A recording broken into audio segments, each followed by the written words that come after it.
नमस्कार। Class 11 business study. देखिए, हमने बिजनेस स्टडी में टोटली 4 चैप्टर कंप्लीट कर दिए हैं। Now our next chapter is emerging modes of business, व्यवसाय की उभरती पद्धतियाँ। देखिए, सबसे पहले हम बात करते हैं व्यवसाय। देखिए, जैसे हमने कॉमर्स स्टार्ट किया था, वहाँ से हमारा पॉइंट स्टार्ट होता है बिजनेस। बिजनेस एक अपने आप में इतना बड़ा शब्द है जिसकी यदि हम व्याख्या करें तो उसके लिए असीमित शब्द हैं हमारे पास में, और इतना इम्पोर्टेंट भी है कि इसको हमको पढ़ना समझना काफ़ी हद तक इम्पोर्टेंट अपने लिए मानते हैं, क्योंकि एक रोजगार का सबसे बड़ा साधन है बिजनेस, व्यवसाय करना।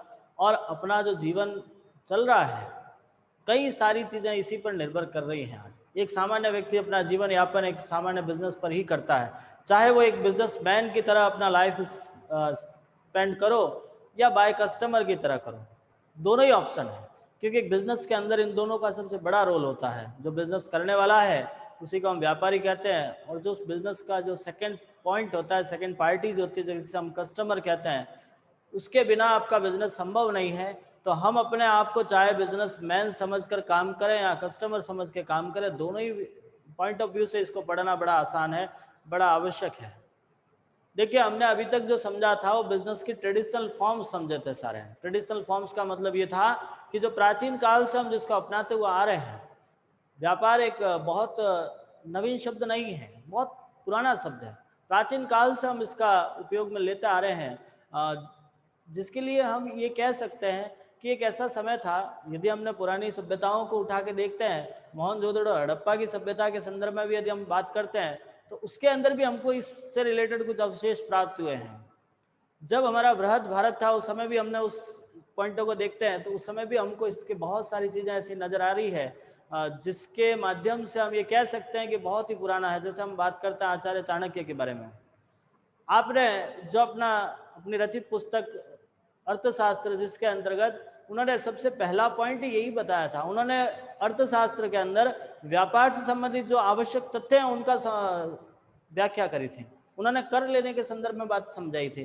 तो जब हम ये बात कहते हैं कि चाणक्य कौटिल्य के जमाने में भी जब हम बिजनेस कर रहे थे, तो आज बदलता बदलता परिवेश, आज हम एक ऐसी स्थिति पे खड़े रह गए हैं कि हमने इसमें बहुत सारा कुछ नवाचार लाया है।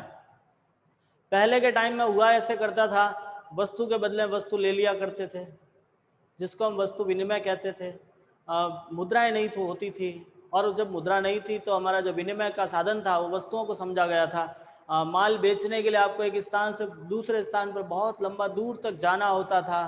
परिवहन के साधन नहीं थे हमारे पास में। व्यवसाय से संबंधित जो सेवाएं थी वो हमारे पास प्रॉपरली नहीं थी। बहुत सारी समस्याओं को हमने सामना करते हुए आज का जो समय हमने देखा है, आज जिस पोजीशन पर हम खड़े हैं, हमारे पास उन सारी चीज़ों को समझने के लिए, उन सारी चीज़ों को से लड़ने के लिए की आवश्यकता नहीं है। आज का युग आधुनिकता का युग है। हम बात करते हैं डिजिटल की। आज हमने जो बिजनेस किया है और हम कर रहे हैं, बहुत सारी चीज़ें उसमें इंक्लूड हो गई है। नई नई चीज़ों को हमने इंक्लूड कर दिया है। एक छोटा सा एग्जाम्पल के साथ में मैं इस टॉपिक को स्टार्ट करूंगा कि एक छोटी सी घटना है एक छोटे से गांव की।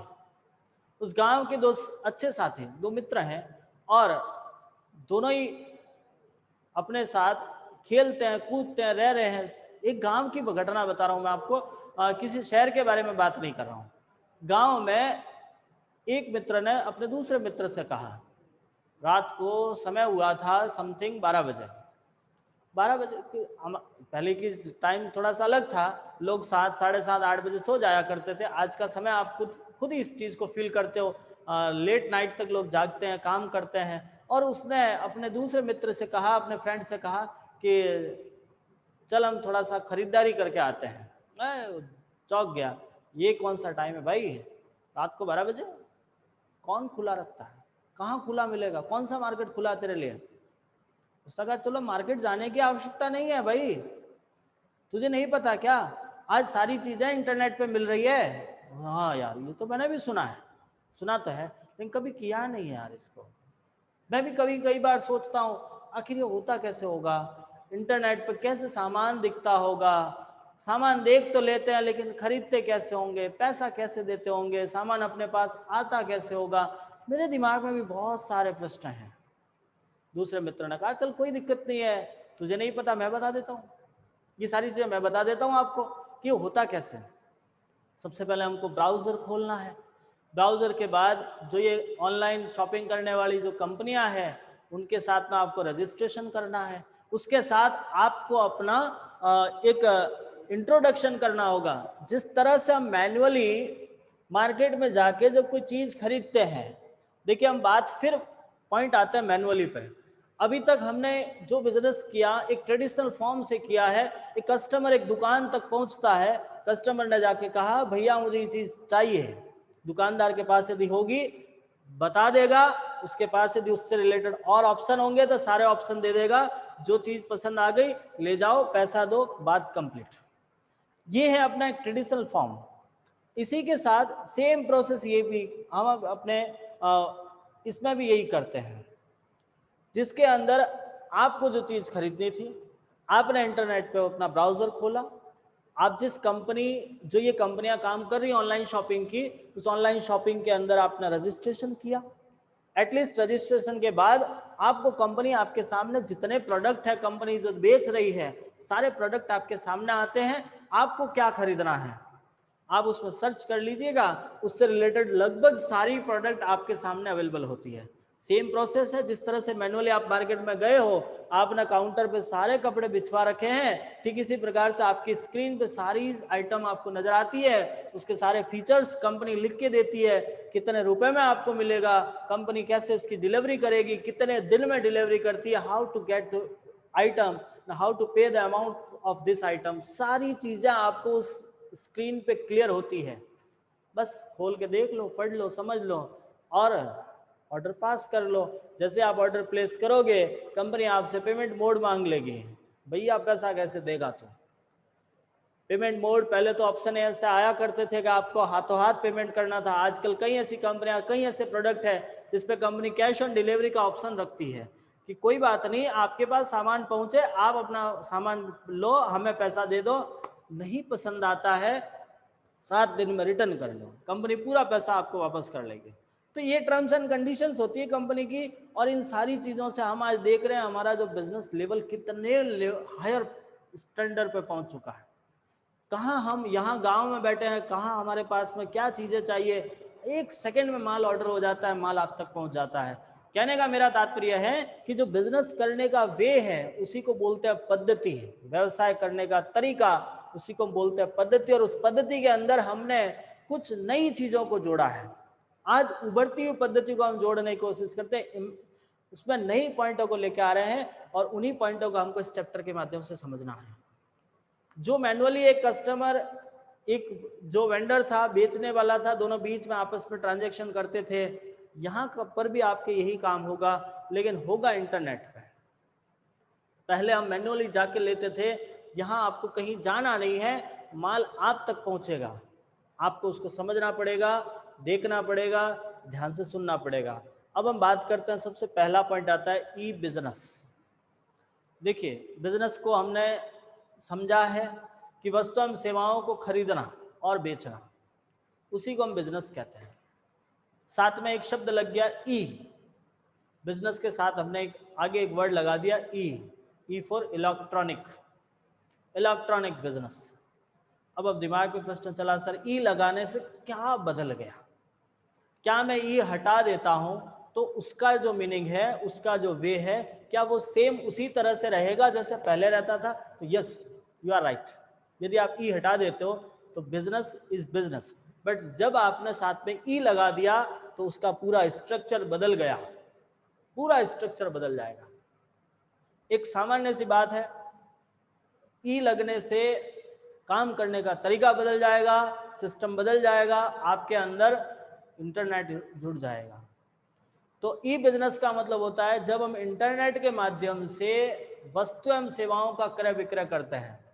दिमाग में प्रश्न चला सर वस्तुएं तो थोड़ा बहुत समझ में आ गया, आपने कहा कि हमारे पास कई ऑनलाइन शॉपिंग की कंपनियां हैं, साइट हैं, वहां जाकर रजिस्ट्रेशन कर लेते हैं, वहां से हमको सामान आ जाता है। सेवाएं कैसे लेंगे? वो भी थोड़ा समझा दो।